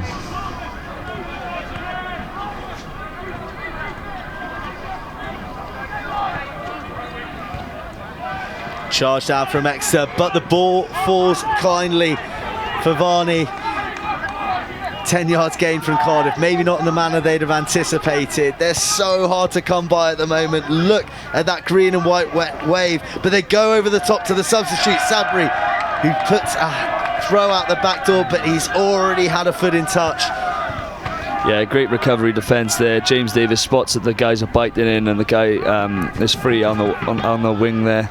Great recovery in defence. Unfortunate not to keep it alive.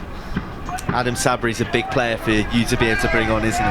Yeah, definitely. He's been about with us now. I think he's in his second year, so he's played a lot at this level, played at Welsh Premiership level quite a bit for Newport as well, so he's played quite a lot of rugby, and it's really, really good to have him back.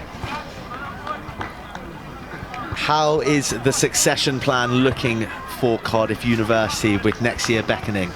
Yeah, well, as you mentioned earlier, there's a lot of boys leaving, a lot of boys graduating in their third year, and a couple of boys leaving after doing a master's and whatever, but I think there's a lot of work going on behind the scenes, and I think some of the results that we've had this year will really encourage players to come to Cardiff, not just for the reputation it has as a university, but also more as a sporting establishment now. As we see a raft of substitutions take the field, Luke Bliss, Andy Hamilton, Pietro Di Chio coming on. Pierre Thompson you saw coming off, the Exeter number 9, who's really marshalled his pack and been a threat every time he's had his hands on the ball. Yeah, I've been impressed with the Exeter scrum half today. He's marshalled really well, as you said, and going forward he's really sharp around the base, so having a go with that big frame of his. Well, a terrific up and under, puts Mboj under pressure. The chase is good, but Mboj deals with it very well indeed. It's their turn to try and work their way out of their half of the field. They've had it all their way in this second 40, having been under pressure for large swathes of the first half. Again, a great chase there by Exeter. They're there in numbers, they're hunting in packs. Really, really difficult for Marcus Ramish to do anything. We know what he's like in space. Yes, very much so, and it's sad that we haven't been able to see him in that space enough. Found purchase down the left wing. Well, I speak too soon. Ramage is on the ball, trying to glide through, but tackled by his opposite number, Matt Blee.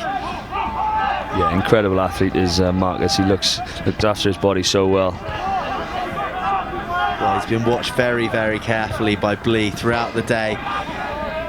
Exeter's line speed is absolutely relentless. Yeah. Cardiff move it out the back, but everywhere they look, they're greeted by green and white hoops.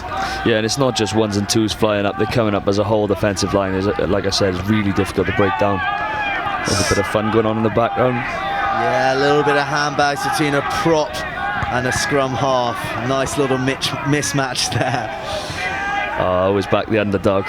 Always back the 9, eh? The chirpsy number 9. That's Owen Davis' appraisal of the situation. Maybe not the case in reality. Maybe just in your little number 9's heads. Hey, small man syndrome gets the best of us all.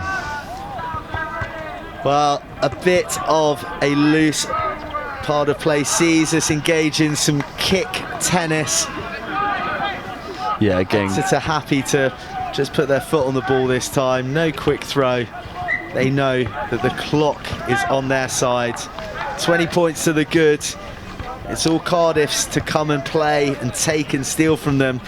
But the mood they're in, the way they're defending, you can't see it going any other way than to the Devonians. No, it's really calm play from Exeter. There's an opportunity for a counter-attack, but there's absolutely no need. They are 20 points up now, and just inviting Cardiff on to make mistakes with that defence. Fumble from Harry Griffiths leads to a turnover, an Exeter attack.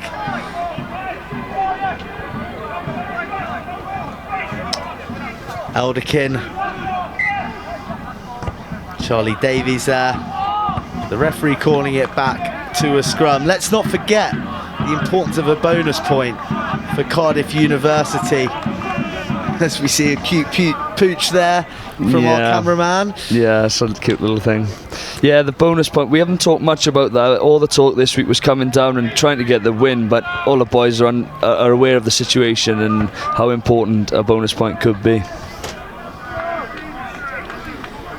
Cardiff must score 2 more tries or finish within 7 points of Exeter to guarantee themselves a place at the top table for the championship playoffs, the quarterfinals, then the semis, then the final at Twickenham Stadium in April. 1 point will guarantee them that 8th place, but if they fail to secure that, Loughborough must win with a bonus point today away at Bath to steal it from them. It's a position you don't want to be in. You want your destiny in your own hands, but Bath away is a tall order for Loughborough. Yeah, but Loughborough will be desperate. I mean, it hasn't been a great season for Loughborough by their standards. They're usually up there, thereabouts, for fighting for the title, so they'll be desperate. They've stacked their side to go down to Bath, and we're not relying on anyone else. We want to put our destiny in our own hands, but we're making it a bit difficult for ourselves by giving away cheap turnovers such as that. Cardiff have certainly lost their momentum somewhat in this second half. The errors that we weren't seeing them make in the first half are creeping in, line outs, the scrum has been less dominant, the platform hasn't been as rock solid. Yeah, it's been really tough. Exeter have come flying out the box, and all credit to them. They've done well. They knew what was on the line, and they've showed why they're up at the top of the league in this second half especially. But we haven't been able to get a foothold or any sort of momentum in the game at all. And there we go, compounding errors, which has been a killer for us all year.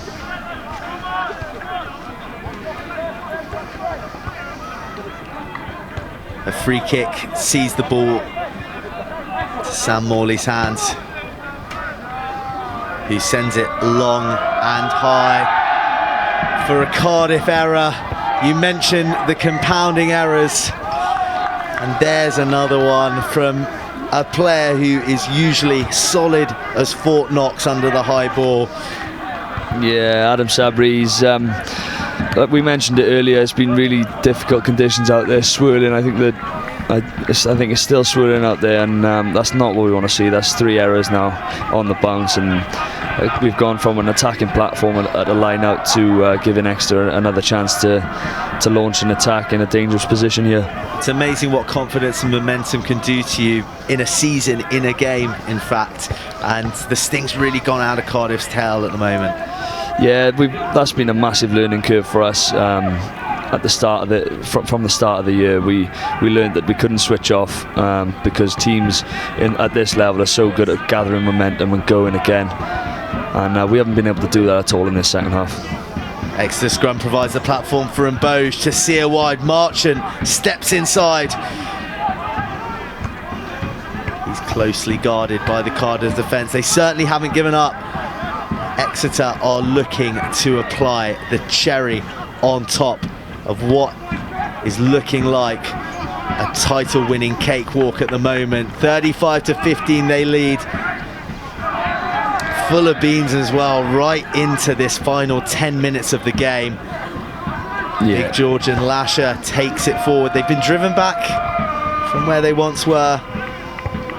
There's no shortage of men putting their hand up to carry.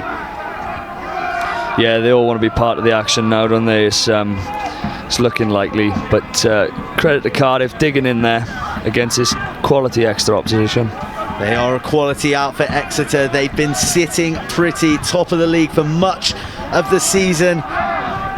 Bit of a wobble in the last 2 weeks against Bath and Durham, both very good sides. Maybe had them questioning themselves, but a very strong performance here against a Cardiff side who've been in rude health. Dare I say it, quietly confident coming into this fixture. Yeah, definitely. We had nothing to lose and everything to gain. Coming down here would have been nice to spoil a party, but again, great footwork from the Exeter winger there, and again, going forward and just keep going forward, attack and defence. Davies' footwork takes Exeter to 5 metres. And true to type, the forwards put their hands on it, carrying in 2s and 3s, eating up the inches. We've seen it in the first half twice. McMeekin this time, he goes alone and he's halted. They're by the post. Yeah, so difficult to defend around that post. They go one out this time. They've got so much momentum as they get across the line, and the referee is poised to throw his arm into the air. And if it wasn't already certain, that try hammers it home from Jack Capon. Exeter will win this game, and they will win BUCS Super Rugby 2019. Yeah, again, like I say, it's really difficult to defend when you get into these sort of areas. Boys are putting their body on the line, but Exeter is so well organised, so well drilled. They all know what they're doing. They're mixing it up, and then quick ball again. Bit of a mismatch. Forwards against a scrum half. Oh, we managed to get it down. Just about squirmed it across. So with Sam Morley off the park, it falls to Harry Bazalgette to maintain the 100% record from the tee. Yeah, all the chat now from the Cardiff lads will be about getting those 2 tries to try and ensure the cup playoffs, which will be a massive achievement for us in our first season in the BUCS League. Well, Bazalgette duly adds the extras, taking the score to Exeter 42, Cardiff 15. This BUCS Super Rugby fixture brought to you by Yoti. Cardiff still sitting in 8th, Exeter secure top spot, and we could, if Cardiff maintain their position in 8th place, see them travelling down here very, very shortly for the BUCS playoff. Yeah, like I said, that would be massive for us, but it's a bit of a hill to climb. Well, a little bit of magic to close out the half, and there is one of the 2 tries that Cardiff need. They've got 3 tries now. Marcus Ramage gets his meat pie, and one more try from Cardiff. That would secure the bonus point, and that would secure the hallowed 8th place and final playoff berth. Yeah, great to see from the boys. They're still digging in. They still want to finish in this 8th position. You know, anything can happen when it's cup rugby, so great to see us still pushing on and hopefully get the other score to secure it. Well, a drop-kicked conversion. Time is of the essence for Cardiff. They need this extra try to guarantee that 8th position. And I'm going to have to turn to you, Owen, as well, for your man of the match. I know your mind is elsewhere on this bonus point, but let's talk man of the match. Let's talk star performers. No, yeah, it's been a really, really good dominant, especially in the second half by Exeter. But you know, there's been some great performances. The fullback Sam Boj has been great for Exeter. He's really dealt with our kicking threat. But I'm going to have to the forwards as well. Like I said, they're a well-oiled machine especially when they get in those areas. But I think my man of the match is going to have to go to Will Hollis. He's been really instrumental in providing front foot ball for Exeter, which has been really difficult to play against. Will Hollis, a worthy recipient of the Yoti man of the match, a try and countless carries throughout the game to put Exeter on the front foot and in position to plunder 6 tries so far in the game as Cardiff begin to express themselves in search of this 4th and most crucial try. Yeah, that 3rd try has seemed to breathe a bit more life back into the attack of Cardiff. Again, Exeter deal well with it, but fingers crossed, a couple of minutes we can put the fate of our the rest of our season in our own hands with another try here. Well, the ball in Exeter's hands at the moment, that's the object that Cardiff need to take this bonus. Will Hollis, a beaming Will Hollis, the Yoti man of the match. A little bit camera shy, a little bit embarrassed, probably copping heaps from his mates. You say camera shy. There you go, he's warmed to the celebrity already. Well, we'll be catching up with him after the game to talk about his performance, his team's performance, and what the title means to EURFC. 42-22 they lead. The game is theirs. The title will be too. But Cardiff still probing, still searching for this bonus point. Credit to Exeter. They've bounced back from what could have been a bit of a banana skin, especially after the last 2 weeks. They've been really, really, really strong, the second half especially.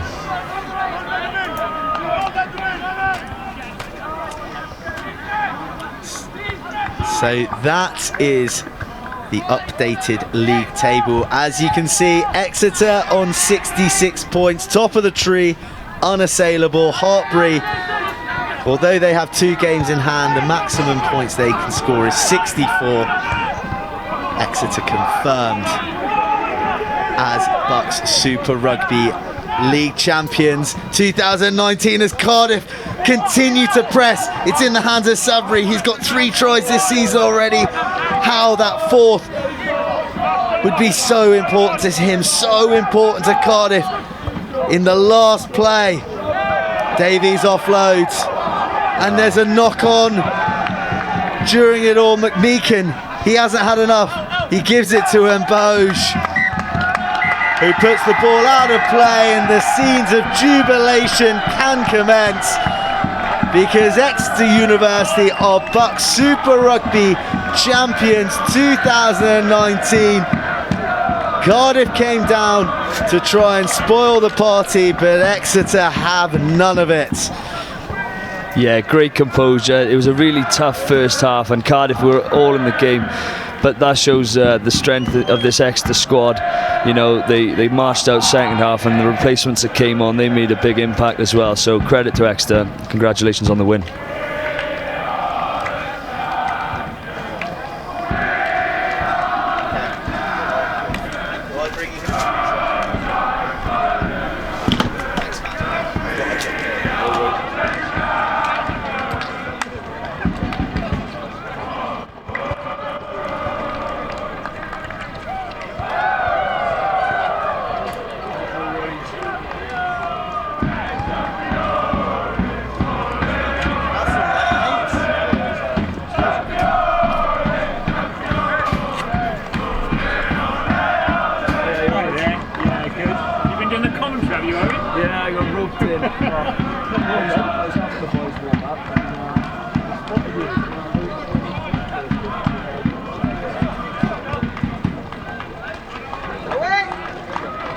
What's the fault?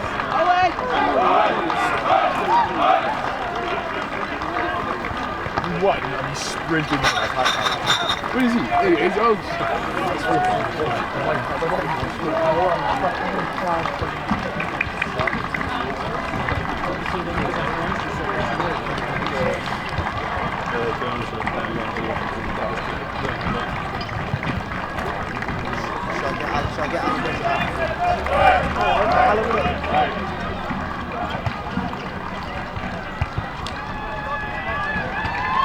Okay, we're welcome down here, guys, to Pitside, and with the losing coach Alan Wynne, you come up against an unbelievable side here today. You acquitted yourself well, but just falling short. Yeah, it was. I don't think this particularly helped. We had no space, by the looks of it. They didn't compete in the rucks. We do play on the edges, so that was difficult. I thought we played very well first half. Again, something happened second half. I'm unsure about. Again, something we will address. But yeah, there's a lot of things I could pick holes in our guys, but also there's a lot of positives from that perspective. Emotionally, it was probably difficult because Exeter, this was their game. For us, well, we all know what we've done and achieved this year by staying up. But Exeter, to me, they're just physical. I mean, they're a battering ram. As I said, they've been in this league for 2 to 3 years now, and that shows.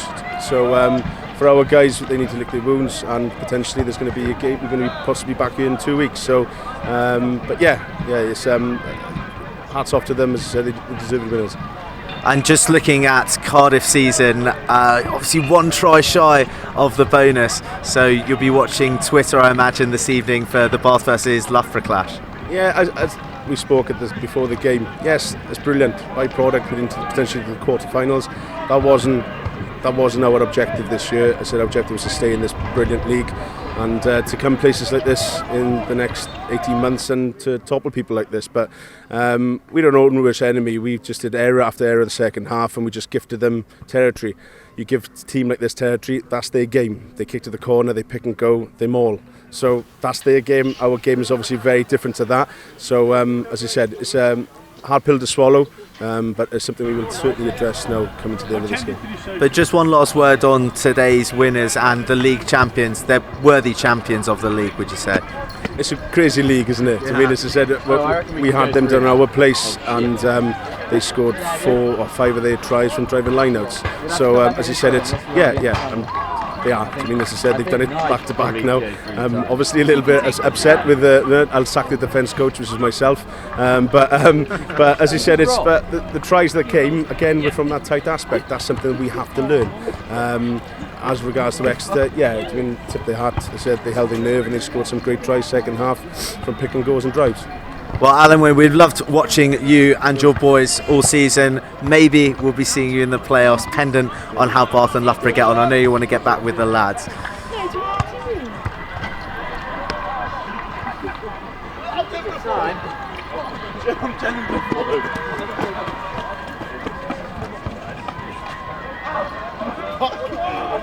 Ripped my hand as well.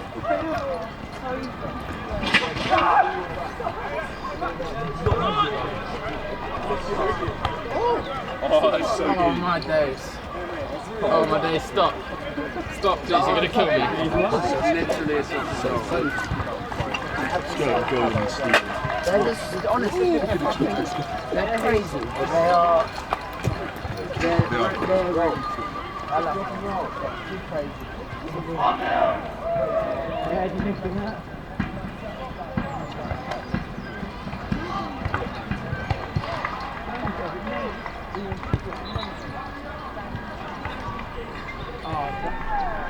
Yeah, I would. Nice. We've got so much. I start thinking before every session. What's it do? Finding all the nice smells and being like, oh yeah.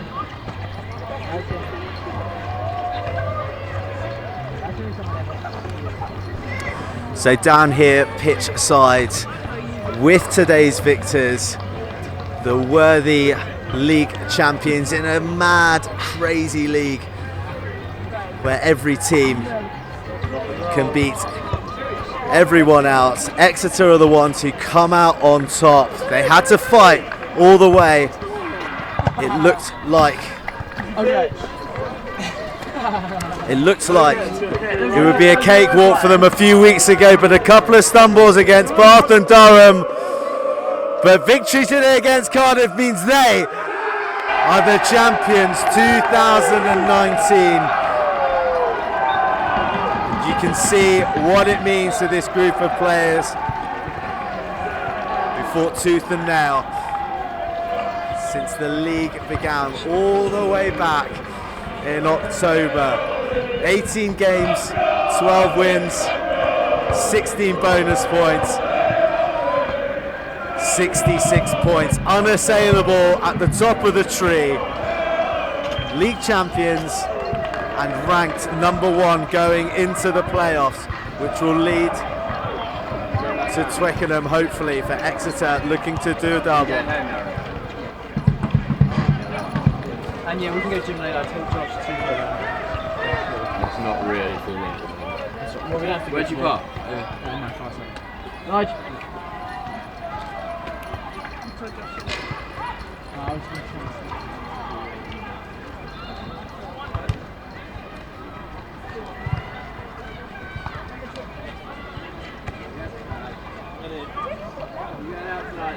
No, I've got work to do, mate.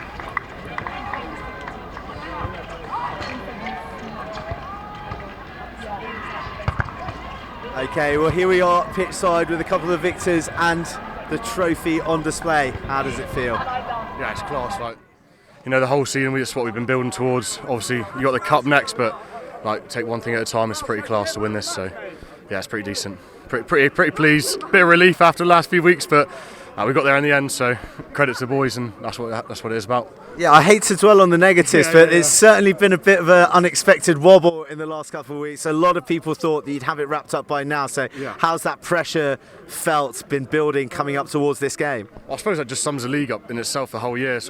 There's been games you think go different ways throughout the whole season, but yeah, obviously it's had a bit of pressure, but also adds a bit of buzz to it. So if you use it right, hopefully like we did today, produces the goods. So that's what's happened. A bit shaky in the first half, but came out good in the second half. So.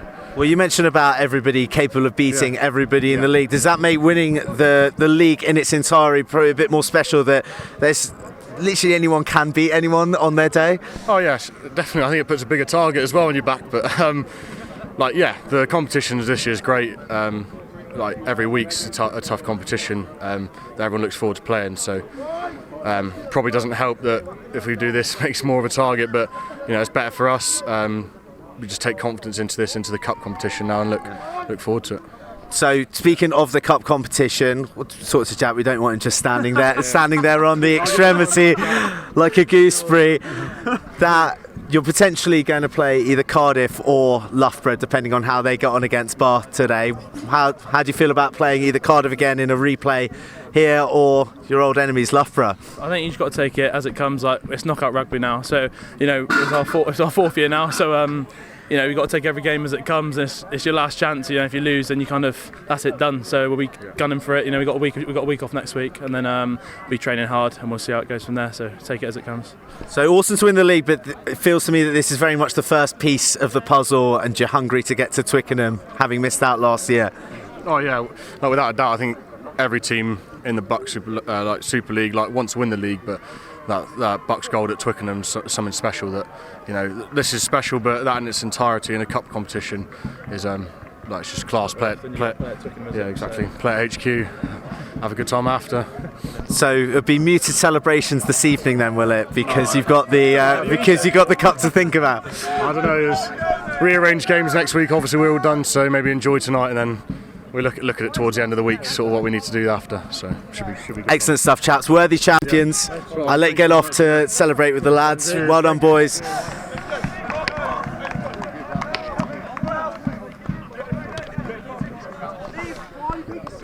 And Keith, can I have a quick word? Keith, shake hands. Nice to get you on camera as always. Smile, Leslie. Wow, it's like Roadrunner and Wile E. Coyote usually trying to get you onto camera. But a big smile and a relieved smile. Yeah, it is a bit of relief, really.